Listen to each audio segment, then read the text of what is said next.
ഞങ്ങൾ ബില്ലിറക്കും, ഞങ്ങൾ ഈഡിനെ വിടും, ഈഡിനെ കൊണ്ട് നിങ്ങളെ പിടിപ്പിക്കും, ഒരു 30 ദിവസം നിങ്ങളെ ജയിലിൽ ഇടിപ്പിക്കും, അത് കഴിഞ്ഞ് നിങ്ങളുടെ സ്ഥാനം ഞങ്ങൾ തെറിപ്പിക്കും, അത് കഴിഞ്ഞാൽ പിന്നെ നിങ്ങൾ എന്തെങ്കിലും അയക്കും. ഇതാണ് നമ്മുടെ ജമ്പനും തുമ്പനും കിനാ കണ്ട കിനാശ്ശേരി എന്ന് പറയേണ്ട ഒരവസ്ഥയാണ് ഇന്ന് പാർലമെന്റിൽ നമ്മൾ കണ്ടത്, അല്ലേ? അതായത് അമിട്ട് കൊണ്ടുവന്ന ബില്ല് അമിട്ടിന്റെ മുഖത്തോട്ട് തന്നെ കീറി വലിച്ചെറിയുന്ന ഒരു അവസ്ഥ ഒരു ഇന്ത്യൻ പാർലമെന്റിൽ നടന്ന് ഇന്ന്. അത് കണ്ടിട്ട് നിങ്ങൾ ആരെങ്കിലും ഒരു വീഡിയോന്റെ ക്ലിപ്പ് ഒന്ന് കാണും.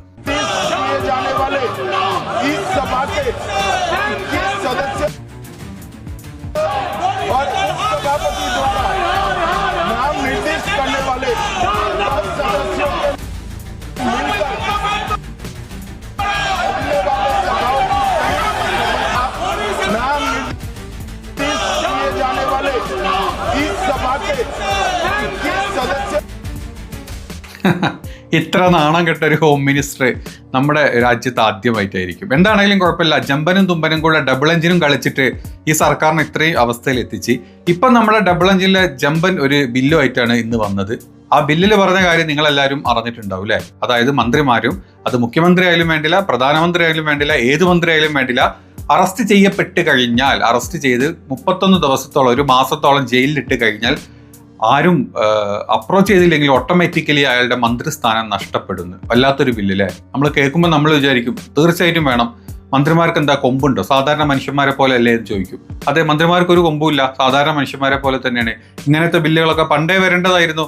പക്ഷേ വെറുതെ അങ്ങ് അറസ്റ്റ് ചെയ്ത് പോയി കഴിഞ്ഞിട്ട് ഒരു മാസം ജയിലിലിട്ട് പിന്നെ കേസ് തെളിഞ്ഞില്ല, അല്ലെങ്കിൽ കേസ് അതല്ല, തെറ്റിപ്പോയി, മാറിപ്പോയി, അല്ലെങ്കിൽ വെറുതെ ആരോപണത്തിന്റെ പേരിൽ ഞങ്ങൾ കൊണ്ട് ജയിലിലിട്ടതാന്ന് പറഞ്ഞു കഴിഞ്ഞാൽ മന്ത്രിസ്ഥാനം തിരിച്ചു പിന്നെ കിട്ടില്ല ഒരിക്കൽ രാജിവെച്ച് കഴിഞ്ഞാൽ.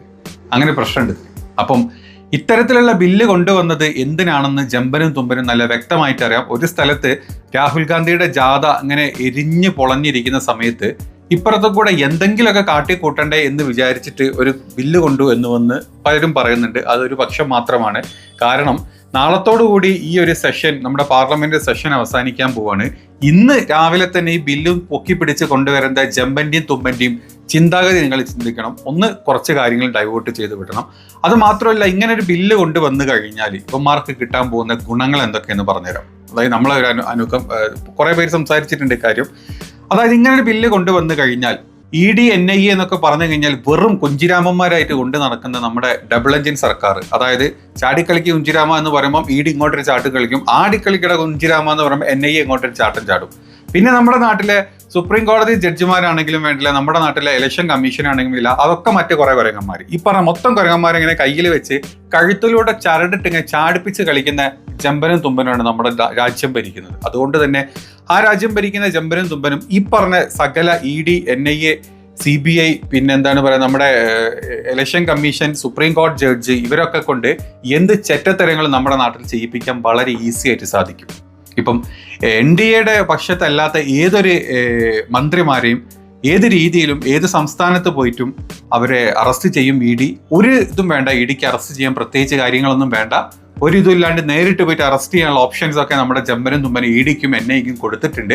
ഒരു 30 ദിവസം വളരെ ഈസി ആയിട്ട്, ഒരു കുറ്റവിചാരണയും ഒന്നും വേണമെന്നില്ല, ഒരു തെറ്റ് വിചാരണയും ഒന്നും വേണമെന്നില്ല, സുഖമായിട്ട് 30 ദിവസം ജയിലിലിടാനും പറ്റും. ജയിലിലിട്ട് കഴിഞ്ഞാൽ പിന്നെ ചോദിക്കാൻ ആരും പറയരുത്, അല്ലെങ്കിൽ ആ കേസ് എന്തായി തെളിഞ്ഞോ തെളിഞ്ഞില്ലേ എന്നുള്ളതല്ല, ഓട്ടോമാറ്റിക്കലി അവരുടെ മന്ത്രിസ്ഥാനം നഷ്ടമായേക്കും. ഇതാണ് ബില്ല്. അപ്പം ഇപ്പം നിങ്ങൾ പറയും, ഈ ബില്ല് ഇപ്പം വേണ്ടതാണോ? അല്ല, മന്ത്രിമാരാണെന്ന് വിചാരിച്ച് ഈ ബില്ല് ഇപ്പം വേണ്ടതാണോ? ഒരു സിമ്പിളായിട്ടുള്ളൊരു കാര്യം, ഒരു പ്രതിനെ പിടിച്ചു, അതിൽ പ്രത്യേകിച്ച് കുറ്റാരോപിതനായിട്ടുള്ളൊരു പ്രതിനെ പിടിച്ചു, കുറ്റം കണ്ടുപിടിച്ചിട്ടില്ല, 30 ദിവസം കഴിഞ്ഞ് കഴിഞ്ഞാൽ അവനങ്ങ് തല വെട്ടിക്കൊല്ലണം, അല്ലെങ്കിൽ അവന് ശിക്ഷ കൊടുക്കണം, ഇപ്പൊ പിഴ ശിക്ഷ, അല്ലെങ്കിൽ ജയിലിലോട്ട് 10 കൊല്ലം ജയിലിലോട്ട് ഇടണം എന്ന് പറഞ്ഞു കഴിഞ്ഞാൽ എത്ര പേര് സമ്മതിക്കും? ഇല്ലല്ലോ, നമ്മളാരും സമ്മതിക്കില്ല.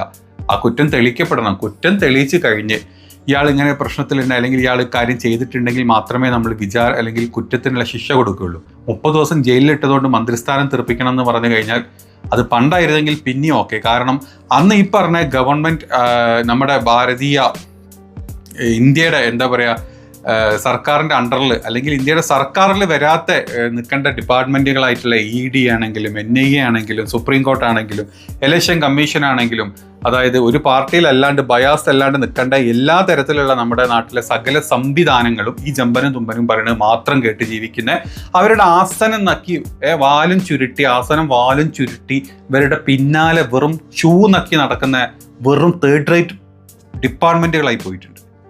അത് നമ്മളെല്ലാവരും പച്ചക്ക് കണ്ടതുമാണ്. അത് നമ്മൾ വളരെ സിമ്പിളായിട്ടൊരു മലയാളം സിനിമയിൽ അത് പൃഥ്വിരാജ് കാണിച്ചപ്പം ആ കാണിച്ച പൃഥ്വിരാജിന്റെ വീട്ടിലും ആ ഫിലിമിൽ അഭിനയിച്ച ആളുടെ വീട്ടിലും ഫിലിമിന് പൈസ ഇറക്കിയ ആളുടെ വീട്ടിൽ തന്നെ നെക്സ്റ്റ് വീക്കിൽ പാഞ്ഞും ഓടിയും ചാടിയും എത്തിയ ഇഡിനെയും ആദായ നികുതി വകുപ്പിനെയും നമ്മുടെ നാട്ടിലെ NIA-നെയൊക്കെ നമ്മൾ കണ്ടു. അപ്പം തന്നെ നമുക്ക് വ്യക്തമായിരുന്നു ഈ കാര്യം. അല്ല, അതിന് മുമ്പേ നമുക്ക് വ്യക്തമാണ്. നമ്മളിപ്പോൾ നാട്ടിൽ കണ്ടുകൊണ്ടിരിക്കുന്നുണ്ട്. ഇടി എന്നൊക്കെ പറഞ്ഞു കഴിഞ്ഞാൽ പുച്ഛവും ചിരിയും മാത്രമേ ഇപ്പം നമ്മുടെയൊക്കെ മുമ്പിലോട്ട് വരാറുള്ളൂ. അപ്പോൾ ഇത്തരത്തിലുള്ള സംവിധാനങ്ങൾ ഇവരുടെ കയ്യിൽ പാവനെ പോലത്തെ കൊരങ്ങനെ പോലെ ചാടി കളിക്കുന്ന സംവിധാനങ്ങളുള്ള നാട്ടിൽ ഇങ്ങനത്തെ ഒരു നിയമം വന്നു കഴിഞ്ഞാൽ നാട് കുട്ടിച്ചോറാവാൻ വേറെ ഒന്നും വേണ്ട. ഈ പേരും പറഞ്ഞ് ഇവന്മാർക്ക് തോന്നിയ പോലെ മന്ത്രിസ്ഥാനങ്ങൾ തെറിപ്പിക്കാം. അതല്ലെങ്കിൽ BJP-യിലോട്ട് ചാടിയിട്ടില്ലെങ്കിൽ, അല്ലെങ്കിൽ തൻ്റെ പാർട്ടി ചെറിയ പല പാർട്ടിക്ക് ഇവിടെ പല MP-മാരും ചില മന്ത്രിമാരും ഒക്കെ ഉള്ള പാർട്ടികളുണ്ട് നാട്ടിൽ ഇഷ്ടം പോലെ, ചെറിയ പാർട്ടികൾ. ഈ ചെറിയ പാർട്ടികളിലെ നാളെ ഇടി വരും, നിന്നെപ്പോൾ പൊക്കും, നീ വേണമെങ്കിൽ ഇപ്പം ഞങ്ങളുടെ NDA-യിലോട്ട് ചാടിക്കോ, ഞങ്ങളുടെ BJP ഞങ്ങളുടെതാ, അങ്ങനെ അമിട്ടും മറ്റേ നമ്മുടെ താടിയും ആസനം വെച്ച് കൊടുക്കും, നക്കിക്കോ, അല്ലെങ്കിൽ ഞങ്ങളിപ്പോൾ നിന്നെ അറസ്റ്റ് ചെയ്യുന്ന പറഞ്ഞാൽ ചാടേണ്ടി വരും, വലിയ പെട്ടുപോകും. അങ്ങനത്തെ അവസ്ഥയിൽ പോകുന്ന ആൾക്കാരാ. കുറ്റം ചെയ്യണമെന്നില്ലാന്ന് 30 ദിവസം ജയിലിലിട്ടാൽ മതിയേ, പോയി മന്ത്രിസ്ഥാനം പോയി. അപ്പോൾ ഇത്തരത്തിലുള്ള വൃത്തികെട്ട ഒരു സാഹചര്യത്തിലാണ് നമ്മുടെ നാട് പോകുന്നത്. ഈ പറഞ്ഞ ജമ്പനും തുമ്പനും അങ്ങ് മേലോട്ട് എത്തിയത് വരെ കള്ള വോട്ട് ചെയ്യിപ്പിച്ചിട്ടും കള്ളത്തരത്തിൽ കൂടി പരമ കള്ള ചെറ്റകൾ, അതായത് ചെറ്റ പരീക്ഷകളായിട്ടാണ് മേലോട്ട് എത്തിയത് എന്നുള്ളത് രാഹുൽ ഗാന്ധി വളരെ വ്യക്തമായിട്ട് തെളിവോടുകൂടി കാണിച്ചു തന്നു. ഏതായാലും തെളിവോടുകൂടി കാണിച്ചു ചെന്ന ചോദ്യങ്ങൾക്ക് ഉത്തരം പറയാണ്ട് കുറെ കൊണ അടിച്ചു പോയ ഇലക്ഷൻ കമ്മീഷനോ BJP-നെ നമ്മൾ കണ്ടു. പിന്നെ നമ്മൾ എന്തിനെ വിശ്വസിച്ചിട്ടാണ് ഇങ്ങനത്തെ ഒരു നിയമം പാസ്സാക്കാൻ വേണ്ടിയിട്ട് സപ്പോർട്ട് ചെയ്യേണ്ടത്? അതുകൊണ്ട് തന്നെ 3/2 ഭൂരിപക്ഷം വേണ്ട ഭരണഘടനാ ഭേദഗതി വരുത്തേണ്ട ഈ ഒരു ബില്ല് പാർലമെന്റിൽ ചുമ്മാ അങ്ങ് പാസ്സായി പോകില്ലെന്ന് എല്ലാവർക്കും അറിയാം. അതുകൊണ്ട് തന്നെ എന്താ പറയുക, ഇത് JPC-ക്ക് വിട്ടതും, അതായത് ജോയിന്റ് പാർലമെന്ററി കമ്മീഷൻ ഇത് പോയതും, പണ്ട് വഖഫ് ബില്ല് അമെൻമെന്റ് നമുക്കറിയാലേ, വഖഫ് ബിൽ അമെൻമെന്റ് ആക്ട് എങ്ങനെയാണ് അവർ പാസ്സാക്കി, അതുപോലെ പാസ്സാക്കാൻ വേണ്ടി JPC-ക്ക് ഇത് വിട്ടതും അവിടെ നിന്ന് പാസ്സാക്കാനുള്ള എല്ലാ പരിപാടികളും അവർ കാണിക്കുകയും ചെയ്യും. ഇനി ഇതിന് ചോദ്യം ചെയ്ത് മുന്നോട്ട് പോവുക എന്നല്ലാണ്ട് വേറെ ഓപ്ഷൻസ് ഒന്നുമില്ല. നാളത്തോടു കൂടി സഭ പിരിയാണ്. അപ്പം അതിൻ്റെ ഇടയ്ക്ക് ഇമ്മാതിരിയുള്ള എന്തൊക്കെ കോപ്രായങ്ങൾ കാണിക്കാൻ പറ്റുമോ അതൊക്കെ നമ്മുടെ ഈ ഒരു ജമ്പനും തുമ്പനും കാണിച്ചുകൊണ്ടിരിക്കും. ഈ ജമ്പൻ്റെയും തുമ്പൻ്റെയും താഴെ കിടന്നിട്ട് ഇങ്ങനെ ജമ്പ് ചെയ്യുന്ന ചാടി കളിക്കുന്ന കുറേ സംഘപരിവാണങ്ങളുള്ള നാടാണ് നമ്മുടെ നാട്. ഏതാണെങ്കിലും ഇന്ന് KC വേണുഗോപാൽ വളരെ ശക്തവും വ്യക്തവുമായിട്ട് നമ്മുടെ അമിട്ടിൻ്റെ തുമ്പൻ്റെ മുഖത്തോട്ട് നോക്കിയിട്ട് 4 ചോദ്യം ചോദിച്ചിരുന്നു. ബബ്ബ അടിക്കാനല്ലാണ്ട് തുമ്പൻ ചിരിച്ചുകൊണ്ടിരിക്കേണ്ടായിരുന്നു. നിങ്ങൾ കണ്ടിരുന്നത്.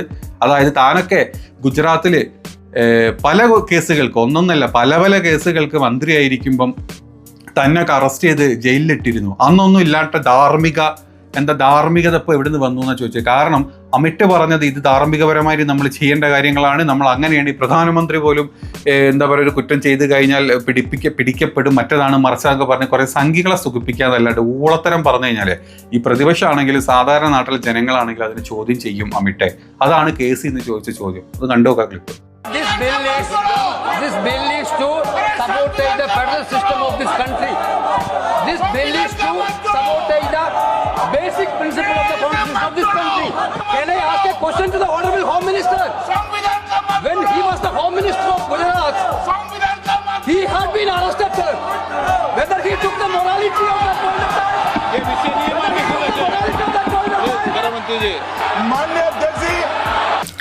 KC എന്തായാലും മുഖത്തടിച്ച പോലെ തന്നെയാണ് ഈ ചോദ്യങ്ങൾ ചോദിച്ചത്. വാ തുറക്കാൻ നമ്മുടെ അമിട്ടിന് വല്ലാണ്ട് പറ്റിയിട്ടില്ല. പിന്നെ തൊട്ടപ്പുറത്ത് ഇരിക്കേണ്ട നമ്മുടെ പ്രധാന താടി ഇവിടെ ഒന്നും വരാത്തത് കൊണ്ടും ഇരിക്കാത്തത് കൊണ്ടും, അല്ലെങ്കിൽ ആ താടിനോട് 4 ചോദ്യങ്ങൾ ചോദിക്കാനുണ്ടായിരുന്നു. ആളുകളെ കൊന്നിട്ടും കലാപം ഉണ്ടാക്കിയിട്ടും ഭരണം പിടിച്ചതും ഇപ്പോഴും പിടിച്ചുകൊണ്ടിരിക്കുന്നതും ഒക്കെ വ്യക്തമായിട്ടുള്ള ചോദ്യങ്ങൾ മുമ്പിലുണ്ട്. ചോദിച്ചു കഴിഞ്ഞാൽ രാജ്യദ്രോഹത്തിനുള്ള കുറ്റമൊക്കെ ചുമത്തപ്പെടും. നമ്മളിപ്പോൾ കഴിഞ്ഞ ദിവസം കണ്ടു വൈറലും അല്ലെങ്കിൽ കരൺ താപ്പറിനൊക്കെ സംഭവിച്ചത് എന്താണെന്നുള്ളത് നമ്മൾ കണ്ടു. അപ്പം അങ്ങനെ ഒരു വൃത്തികെട്ട രാജ്യമായിട്ടാണ് നമ്മുടെ നാട് പോയിക്കൊണ്ടിരിക്കുന്നത്. മാധ്യമ സ്വാതന്ത്ര്യത്തിൽ 180 സ്ഥാനങ്ങൾ രാജ്യങ്ങളിലുള്ള വെറും 150ാമത്തെ സ്ഥാനത്ത് പാകിസ്ഥാൻ്റെയും ബംഗ്ലാദേശിൻ്റെയും ശ്രീലങ്കയുടെയും നേപ്പാളിൻ്റെയും ഒക്കെ അങ്ങ് താഴെ തട്ടിൽ കിടക്കുന്ന ഒരു വൃത്തികെട്ട എന്താ പറയുക മങ്കി രാജ്യമായിട്ട് മാറുന്നുണ്ട് നമ്മുടെ രാജ്യം. മങ്കിന്നോ സംഗീന്നോ നിങ്ങൾ എന്ത് വേണമെങ്കിൽ പറ. ആ രീതിയിലോട്ട് നമ്മുടെ രാജ്യം കഴിഞ്ഞ 11 കൊല്ലം കൊണ്ട് കൂപ്പ് കുത്തിയൊന്നും ഇപ്പോഴും സംഖ്യകൾ മാത്രം തിരിച്ചറിഞ്ഞിട്ടില്ല എന്നുള്ളതാണ് സത്യം. ഏതാണെങ്കിലും ഈ ഒരു കാര്യം ഇങ്ങനെയൊക്കെയാണ് മുന്നോട്ട് പോകുന്നത്. ഇനി ജോയിന്റ് പാർലമെന്ററി കമ്മിറ്റിയുടെ എന്താ പറയുക ഇത് നമുക്ക് കാണാം എന്താണ് അവർ തീരുമാനിക്കാൻ പോകുന്നത്, അവരെന്താ തീരുമാനിക്കാൻ പോകുന്നത്. നമുക്ക് ഏകദേശം ഒരു ധാരണയൊക്കെ എല്ലാവർക്കും ഉണ്ട് ഇവന്മാരെന്താ ചെയ്യാൻ പോകുന്നത് എന്നുള്ളത്. ഇത് കാട്ടി പേടിപ്പിക്കാൻ പോകുന്നത് ഈ പറഞ്ഞ നിതീഷ് കുമാറിനെയും പാവപ്പെട്ട കുറെ ചെറിയ ചെറിയ പാർട്ടിക്കാരെയും പിന്നെ BJP-യുടെ കുത്തുകാലികളായിട്ടുള്ള നമ്മുടെ JDU ഇനി അതുപോലെ തന്നെ BJP സപ്പോർട്ടേഴ്സ് ആയിട്ടുള്ള നിതീഷ് കുമാറും നായിഡു ഒക്കെയാണ് ഇവന്മാരുടെ മന്ത്രിമാരെ, അതായത് സ്റ്റേറ്റിൽ വന്ന് പേടിപ്പിക്കും, ഈഡിനെ വിടും, നിങ്ങൾ സപ്പോർട്ട് ചെയ്തിട്ടില്ലെങ്കിൽ എന്നും മോദിയുടെ കാല് നക്കി ജീവിച്ചോളൂ, അതല്ലെങ്കിൽ നിങ്ങളെ ഈഡിനെ മന്ത്രിമാരെ വിട്ട് നിങ്ങളെ പിടിപ്പിച്ച് 30 ദിവസം ജയിലിലിട്ട് നിങ്ങളുടെ സ്ഥാനം ഇല്ലാണ്ടാക്കും. ഇത് പറഞ്ഞ് പേടിപ്പിക്കാൻ ഉണ്ടാക്കിക്കൊണ്ടുള്ള വെറും 2 ആളുകളുടെ അല്ലെങ്കിൽ ആ ഒരു പാർട്ടിയുടെ മാത്രം ചിന്തയിൽ കൂടെ പോകുന്ന കാര്യങ്ങൾ ഈ ജനാധിപത്യ രാജ്യത്തിന് അടിച്ചേൽപ്പിക്കാന്നല്ലാണ്ട് ഈ വക ചെറ്റത്തരത്തിനൊക്കെ വേറെ എന്ത് പറയാനാ? കഷ്ടം, തൂങ്ങി ചത്തുടർന്നത് എനിക്കൊക്കെ ജമ്പ തുമ്പ.